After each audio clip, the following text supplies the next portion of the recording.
Hey trainers, Sam here, bringing you my very first video with CRUSTLE, and my last game to Masters. CRUSTLE is a Pokemon that excels at doing decent amount of damage as a defender. He moves quick and can tank a lot of hits, especially when his HP drops, due to his passive, which every time the Pokemon loses a certain amount of HP, its defense and special defense are increased. At level 1, you want to start with Furry Cutter. It slashes forward and it does a decent amount of damage to secure creeps. And when you hit level 3, you get Rock Slide. Rock Slide is an ability with an AoE effect that CCs them when it hits. CRUSTLE starts to become really strong when you hit level 4. You get Shell Smash, which converts a set of percent of defense and special defense into attack and special attack, and increases the movement speed for a short amount of time. The movement speed portion is what makes Shell Smash. And of course, when you hit level 6, you can upgrade to X Scissors, and this is a great way to push your enemies back, and it does a decent amount of damage, comboing it with Shell Smash. The items I run with CRUSTLE are Focus Band, Buddy Barrier, and Score Shield. The battle item I use is Eject Button. Eject Button is basically Flash in League of Legends. If you do not have it, you can run X Speed. But I highly recommend Eject Button due to the escapability and outplay effect. CRUSTLE synergizes decently with Venusaur, as you'll see in this gameplay. Pikachu and Ninetales are pretty good as well because these three Pokemon does a fair amount of damage and enough CC where you can survive and kill your enemies. So when the game begins, I like to go Furry Cutter because it gives you a little more damage. And so you want to start the auto attack and then Furry Cutter it. And you want to do the same thing for the second one, but this time you want to try to angle to hit both of them to maximize your damage. So now we're going to rush the crab in the middle and we're going to try to fight for it. And it looks like we're up against a Pikachu and a Slowbro. And unfortunately we didn't get it because Pikachu leveled up. And that was a nice flash by Pikachu right there to dodge my Furry Cutter because he could have possibly died there. But now me and Bulbasaur has to get out of there because we were taking way too much damage. And Slowbro could just heal it. So again, I'm trying to CC them so we could just get our camps. And it looks like he's trying to harass us. And again, I'm going to try to CC them. And it looks like that was a pretty good one. And now I'm just going to see that my jungler's here, so I want to help him set up the play with Rock Slide. So right here I'm going to try to get some points while my teammates are distracting him. And now I'm going to do the opposite, and I'm going to walk up to them and let my teammates get some points. So here we're going to try to fight for the bees, and their jungler's here as well. And unfortunately I failed Flash. But it looks like my teammates can clean it up. So let's see. Yes. So my jungler killed both of them. Unfortunately, both of them die and both of my teammates die. But you know, that's okay.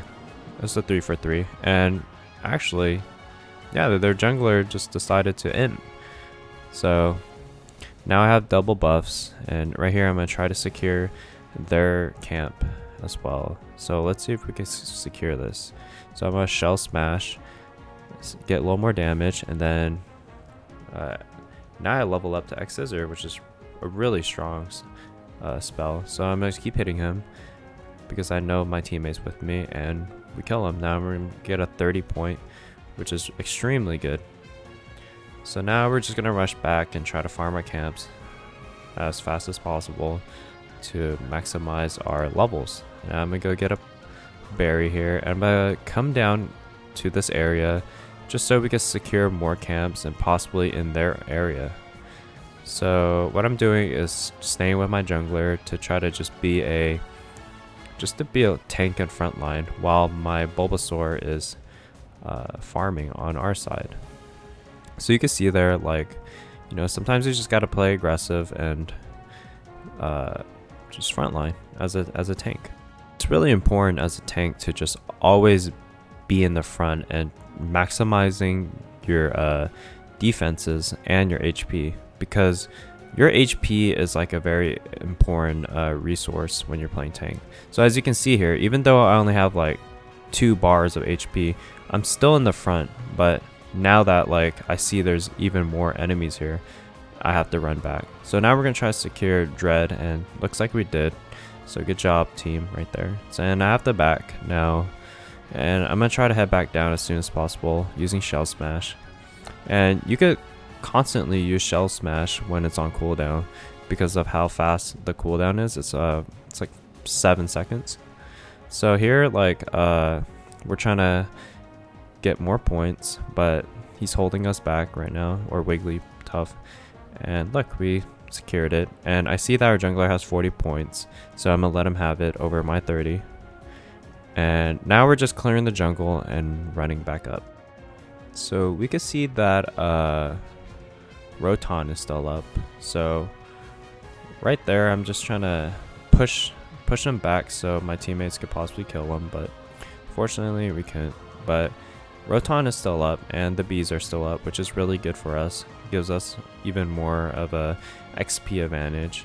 And we see that Wigglytuff is trying to walk up, but you know, as a tank, you want to like just constantly be in the front and be really annoying, because as you can see here, like I'm just walking up and applying as much pressure as possible for my jungler to just auto attack them. So as you can see here, I'm 3 bars and I'm still in the front trying to make sure my jungler could keep constantly attacking. But sometimes I play a little too aggressive, which can cause